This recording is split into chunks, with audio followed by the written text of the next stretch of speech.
ನಮಸ್ಕಾರ. ಪ್ರಯತ್ನಿಸಿ. 10 ಉಣ 1 ಎಷ್ಟು? 10ರಲ್ಲಿ 1 ಹೋದರೆ 9, ಎಲ್ರಿಗೂ ಗೊತ್ತಿದೆ. 100 ಉಣ 1 ಎಷ್ಟು? 99. 100ರಲ್ಲಿ 1 ಹೋದರೆ 99. ಇದೆಷ್ಟು? 10,000. 10 ಆದಮೇಲೆ 100, 100 ಆದಮೇಲೆ 10,000 ಬಂದಿದೆ. ಬಿಡಿ 10, 100, 1000, 10,000 ಉಣ 1 ಎಷ್ಟು? ವ್ಯವಕಲನ ಮಾಡಿದಾಗ ನೀವು ಈ ವಿನ್ಯಾಸ ನೋಡಿ. ಇಲ್ಲಿ ಈ ವಿನ್ಯಾಸ ನೋಡಿದ್ರೆ ನಿಮಗೆ ಉತ್ತರ ಗೊತ್ತಾಗತ್ತೆ. 10 ಎಷ್ಟು 0 ಇದೆ? 1. ಹಾಗಾಗಿ 10 ಉಣ 1 9. 100ರಲ್ಲಿ 2 0 ಇದೆ, ಹಾಗಾಗಿ 99. 10,000ದಲ್ಲಿ ಎಷ್ಟು? ಇಲ್ಲಿ 1 9, ಇಲ್ಲಿ 2 9. ಈ 10,000ದಲ್ಲಿ ಎಷ್ಟು ಬರಬೇಕು? 1 2 3 4 9 ಬರಬೇಕು. 9,999.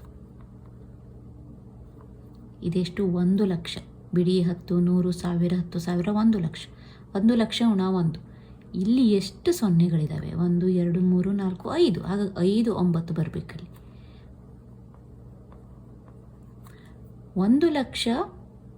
1 ಲಕ್ಷದಲ್ಲಿ 1 ಹೋದರೆ ಎಷ್ಟು? 99,999.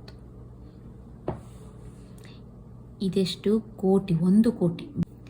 ಬಿಡಿ 10, 100, 1000, 10,000, ಲಕ್ಷ, 10 ಲಕ್ಷ, 1 ಕೋಟಿ. 1 ಕೋಟಿನಲ್ಲಿ 1 ಕಳೆಯಬೇಕು ನಾವು. 1 ಕೋಟಿ ಮೈನಸ್ 1, ಅದು 1 ಕೋಟಿ ಉಣ 1. ಈಗ ಇಲ್ಲಿ ಎಷ್ಟು ಸೊನ್ನೆಗಳಿದ್ದಾವೆ ನೋಡಿ? 1 2 3 4 5 6 7. 7 9 ಬೇಕು ನಮಗೆ.